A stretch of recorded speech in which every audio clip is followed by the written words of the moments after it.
Star Trek Prodigy Season 2, Episode 2 review. Into the Breach, Part 2. So that's how they're going to stick them in the Infinity and get them out of there. Yeah. That status quo lasted an episode and a half. Yeah. It's like, oh But yeah, now we're gonna they have the status quo. Now they have those evil classmates on the ship with them.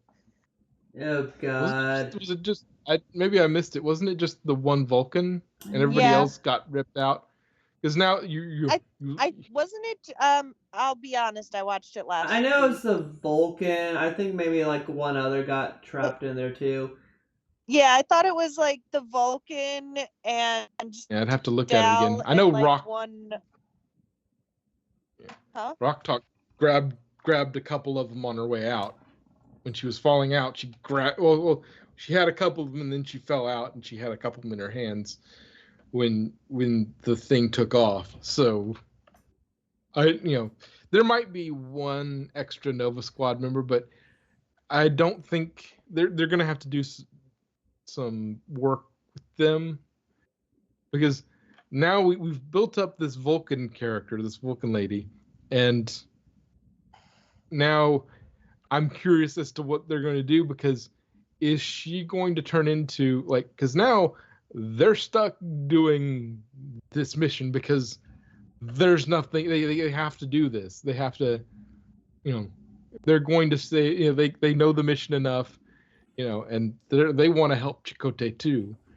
But, like, they went early, but I don't know that that's really as big a problem, because they can just put Cloak on, let the Protostar go through it, don't bother anything until after the Protostar has left, and then go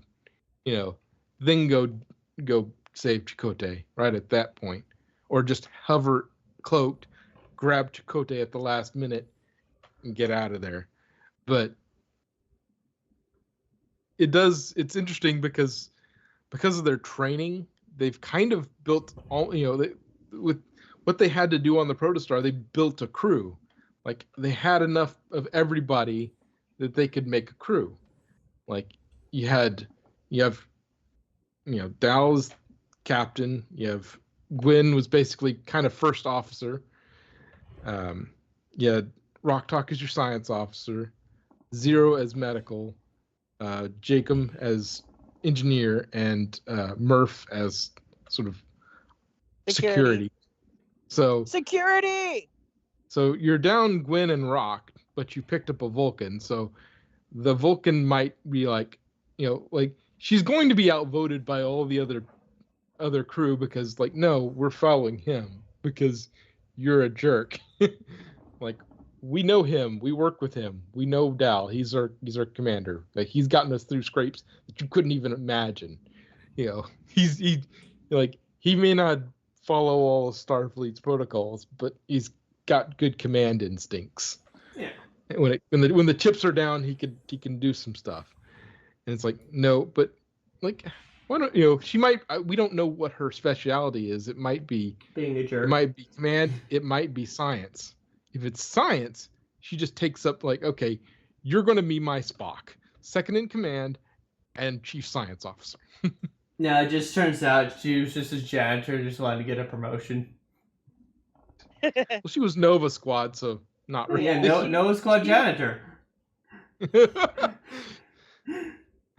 They clean the fancy toilets. Also, here's a lesson to be learned. When you are privy to a top secret thing, maybe not scream it out to the universe for all to hear. Yeah. Yeah. There is something to be said that she has. Like, she's telepathic, and she picked it up from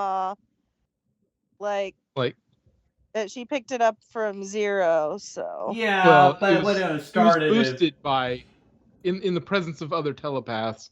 Vulcan's telepathy is increased, so she might be picking up from everybody, and so she might have heard it anyway, because her telepathy was boosted by Zero's presence. So she might have picked it up anyway, but it still doesn't look good.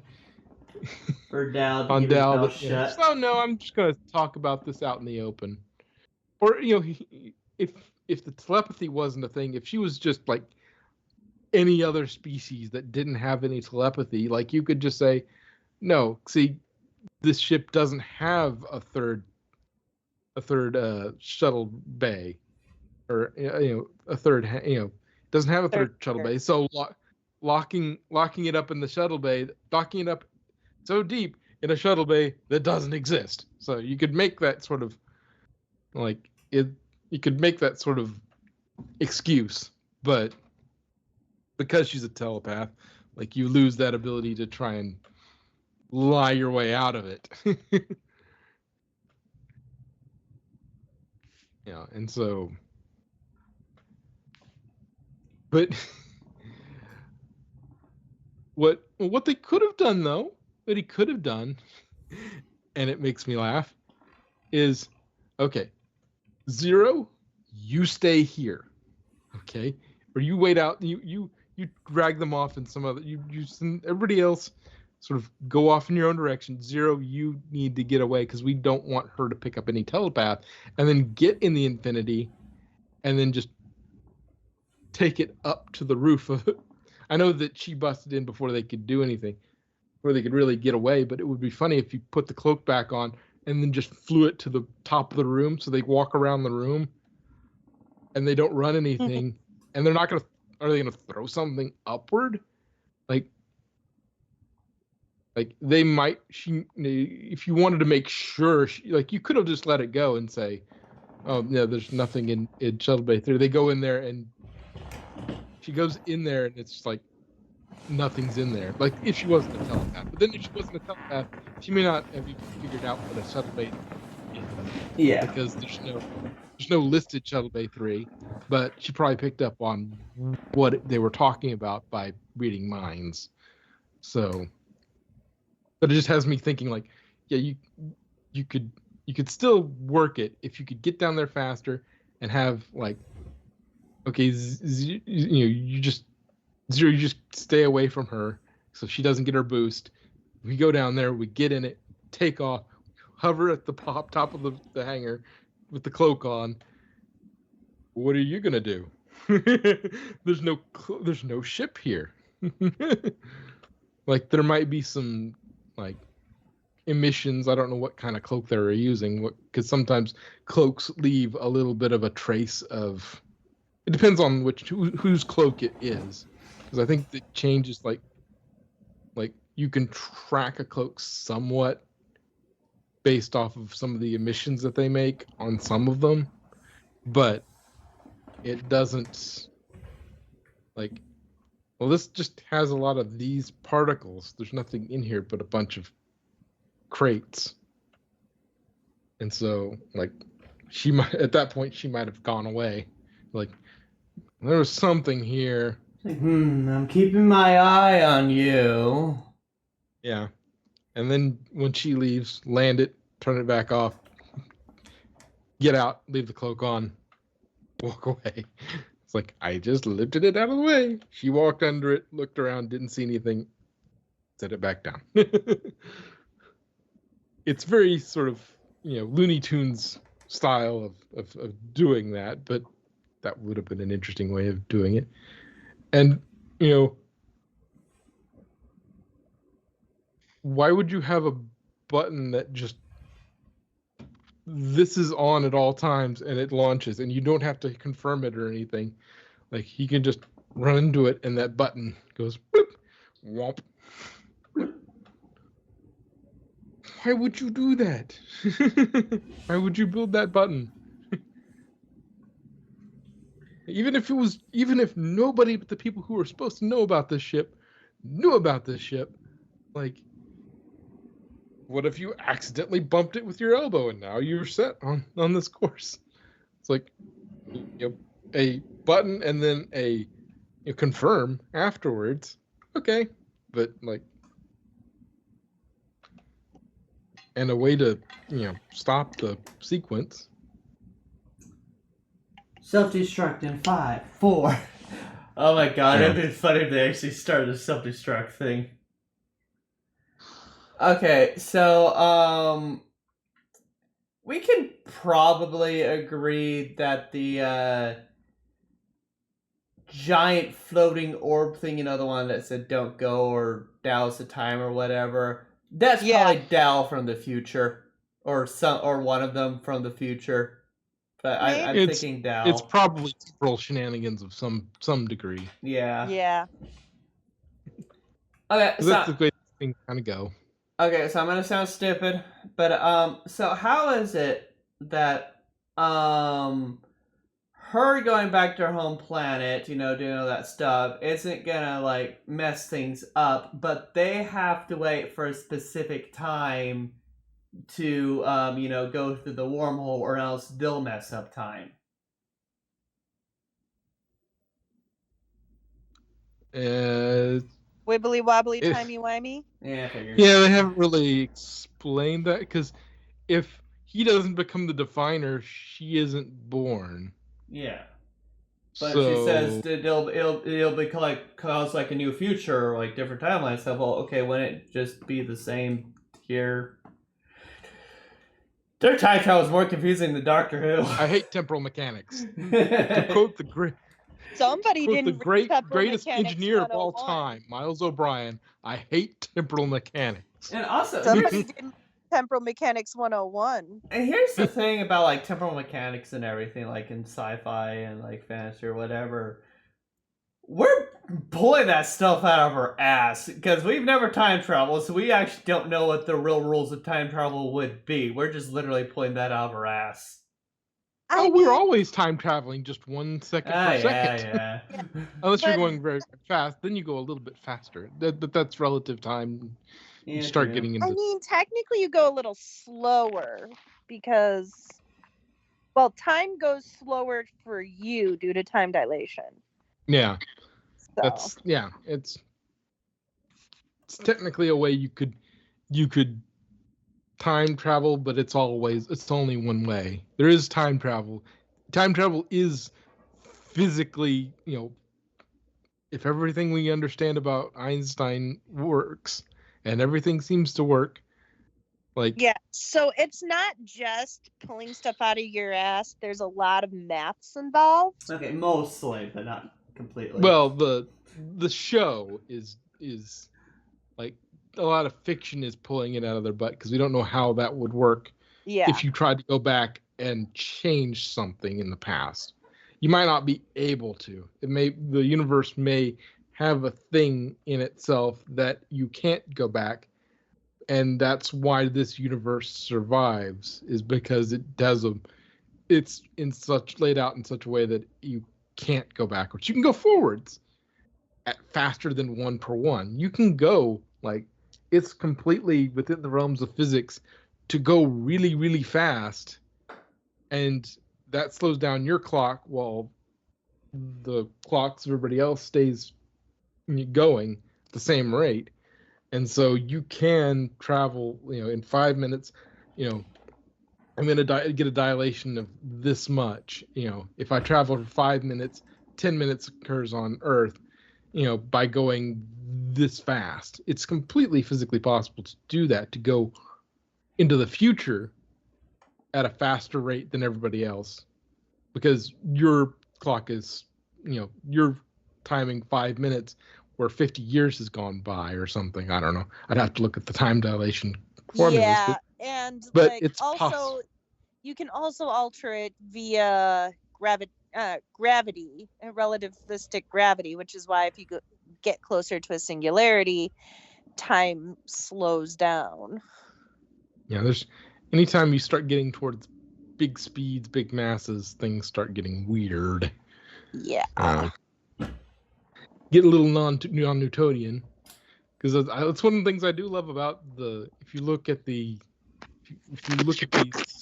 formulas that Einstein came out with, they're really good because they work out on these really big and really fast things.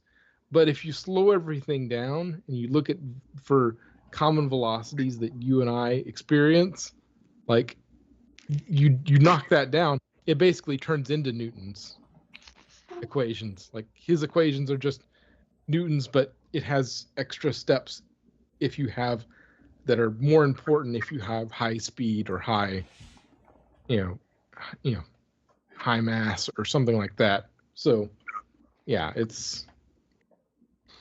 Sorry, I love Rock Talk saying it's like, and you had to tell me. I was not in the know. You dragged me into it. Yeah, I was innocent. Yeah. I didn't know anything. You guys dragged me into this. Poor Rock Talk. She's just Yeah. trying to like get by. Yeah, she's trying to be, the good student, but she has friends with cockamamie plans, and that ends up getting her in trouble. She's got friends in low places.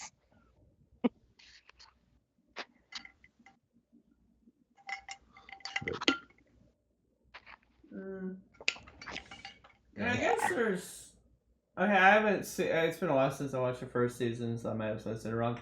I guess there's like also the bootstrap paradox going on too. So it's like.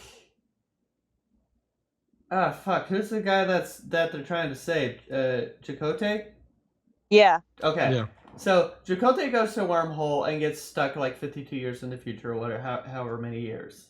But he sends the protostar back, which explodes. That probably, I think, becomes the wormhole that he goes into, or whatever. I don't know. Yeah, it's the guy goes back in time and finds out there's no Beethoven. Yeah. And so he has his works of Beethoven, and he becomes Beethoven, and makes sure that the content goes out. And then but then you're like, okay, where did Beethoven? Who wrote those notes? Time travel. Quote the 12 fun, but to confusing. paraphrase the 12th Doctor's little mini thing on the. Oh yeah. I forget what it was on, but they had 12th Doctor had him. Yeah, the old Doctor. But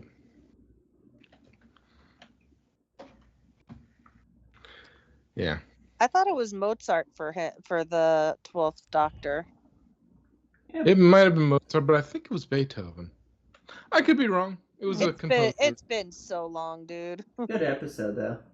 I'm fairly certain. Oh, I'm not saying it was a bad episode. I'm just saying Oh, it's I know, been I an know. age and a half since I've seen it. Oh no, yeah. Same. Yeah. Yeah. So yeah, Beethoven, or I think it's Beethoven, but yeah, because he ends with dun dun dun dun dun dun dun on his guitar. So that was Beethoven, I think. So, but yeah, it's classic bootstrap paradox. Like, but I think as long as it's a paradox, but so long as it's a self-consistent one, I don't know that it's a problem. I don't know if it's a problem in the Star Trek universe, as long as it's a consistent one. So long as everything gets resolved back to how it was. Like, time travel is weird in Trek, and it's like, yeah, I noticed. Just the whole thing of Endgame and what happens, Oh yeah. Oh my god. That one how is does that happen? convoluted. Yeah, we have maybe they addressed it in a book, but no idea how that works temporally. But yeah, Endgame works. It works, but it goes doesn't. back in time to rescue herself, to rescue the crew and send them back to the proper time at the right time. And then Voyager sending Voyager back home early. They took longer to get home, and they lost some people along the way. And she went back in time, and had them help them get home early by bringing stuff from the future to help them. And so, but then on that trip, that future Janeway dies, but also her timeline disappears because it doesn't exist, or maybe it's a jump in timeline. Like her timeline still exists, but she's now created a fork in the timeline where her or the future we see in Voyager's Endgame episode happens. Maybe it's a Back to the Future style thing. Could be. Where, yeah, I don't know. Again, I hate temporal mechanics. You're not the only one. Dell does too. Yeah. That was probably what the reference was. She was probably referencing that as kind of a, what's it called? A little Easter egg thing. Yeah, an homage, a callback. Yeah. And hey, it seems like her peace talks are going well. Oh, yeah. God. That's the other half of this thing, why it's called Into the Breach, because now they're going into the breach, and now she's going into the breach, so both of them are doing things that are dangerous. Yeah. I gotta say, for a civilization that doesn't believe that there's other life out there, they sure got some spaceships.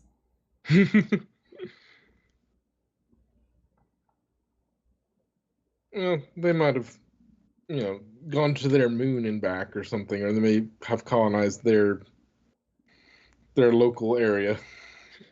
True. Honestly, though, I kind of want their heirloom thing. They're kind of cool. The heirloom thing? Yeah, it'd be so useful. And so yeah, it's kind of ironic. She would not have escaped if you didn't throw your heirloom for her to get a footing. Yeah. Damn, I let her go. Oh no. I wonder what kind of challenge the thing's gonna be. Fight to the death or something. Maybe. Or you must eat our planet's hottest pepper. It's like it's spicy. It's just pepper. It's just regular pepper. It's like a banana pepper. Yeah. It's like, how did you do this? No one has ever been able to eat something so spicy and live. The replicators had this thing called chili, and I had that one time, and it was fine. Yeah, but it was pretty hot tamale.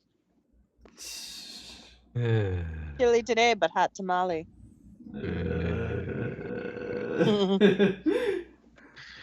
I had to. Yeah, whatever. But yeah. I gotta say that for Vulcan, she sure had a lot of emotion of anger. Yeah, she was pretty aggressive for a Vulcan. Yeah.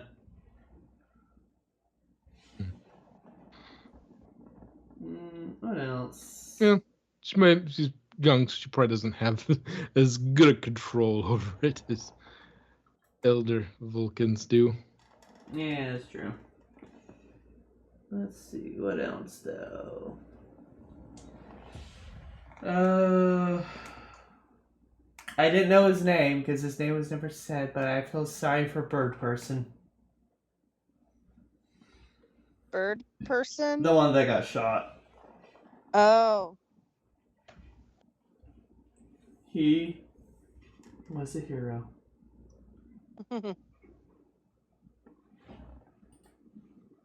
I gotta say though, them finding that tiny piece of chip is amazing.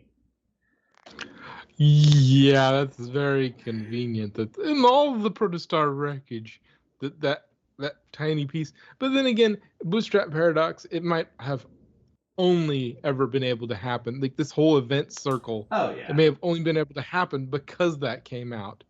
And so if that was the only reason this could happen, it had to happen because otherwise the rest of the bootstrap doesn't work. It's still funny though. Like, oh shit, cool. But, And their technology is pretty advanced. So they could still get video and audio from it too. I mean, you tried out with the scratch DVD, and it's like, well, I'm never watching this movie again. Yeah.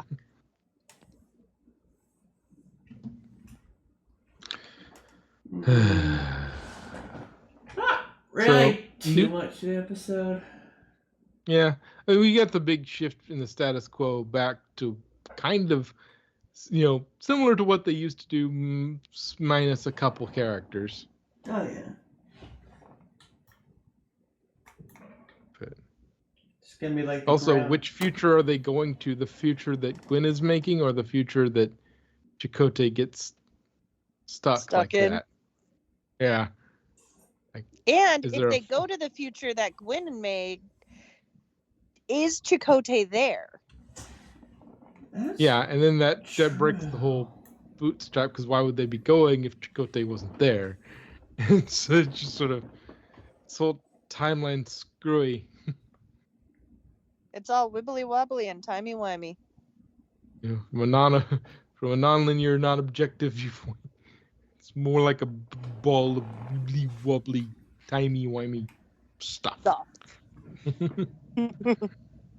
We had to add Doctor Who in there somewhere. Oh yeah, no, that's airtime traveling. That's the rule. The only way I mean, there's a reason I go by Doc. Well, the only way they could have made the Infinity, one of the ways they could have made Infinity better, is paint it TARDIS blue. It would have been subtle, and nobody would have bat an eye at you having you have a blue, it's just a blue ship. Okay, well, it's a specialty ship, so they painted it a different color. Okay. Now I just want to see them going through the wormhole, going through that wormhole tunnel thing, or whatever, and you see the TARDIS fly by.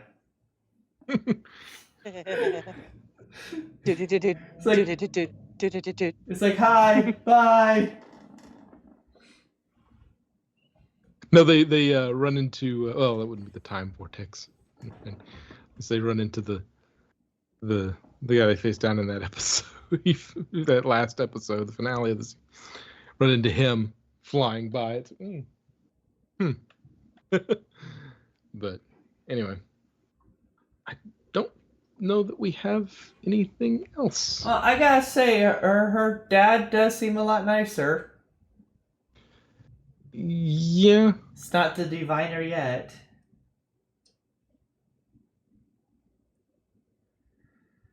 They must live a pretty long time, too. It was only like, what, 50 years? Yeah, I mean, he doesn't really seem like he aged that much from,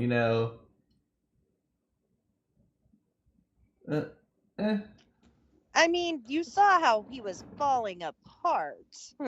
Well, yeah, but who else, when they reached 87 years old? Or how old he was.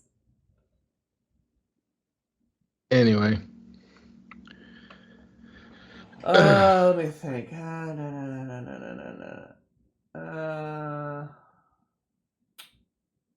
They don't have their security officer with them. They'll have to survive by themselves.